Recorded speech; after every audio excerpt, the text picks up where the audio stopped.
นกยุงคำซึ่งมันสำคัญโหตีอ่านหักตึกถึงหมอกหมู่ก็ฮือกึ่งปันปีป้าตีลมมักมันเธอ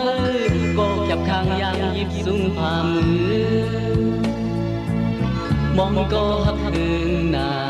ย้อนสู่มาเฮิงนาตีติ่งลอยไปมองก็เป็นยาความมือย้อนสู่ถึงที่กองมูเป็นมาก็วันหลังตีอันนี้กึกนำยัดบานอ่อนมือก่อนหือปามีเป็นหือก็เย็นสีในใสถึงหน้าเยาลองดังหักอันมีมองก็หักเฮิงนาย้อนสู่มาเฮิงนาเป็นเมาเท่าเลยทำสู่ถึงนาถึงแดงกับเวอเล็บซ้อมภาษาอายมองอันหอมเหินเลื่อนแล้วเขาโดดังหักกึมกัน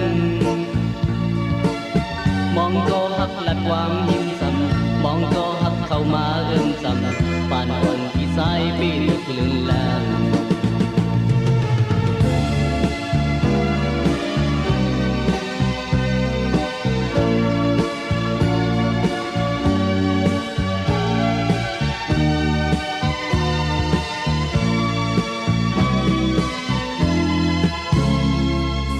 ความมือย้อนสู่ถึงที่กองมูเป็นมากับวันหลังตีอันนี้กึกนำยัดปานอ่อนมือก่อนคือปามีเป็นหือก็เย็นสีเนยเสือหึงหน้าเยาลองดังหักอันมี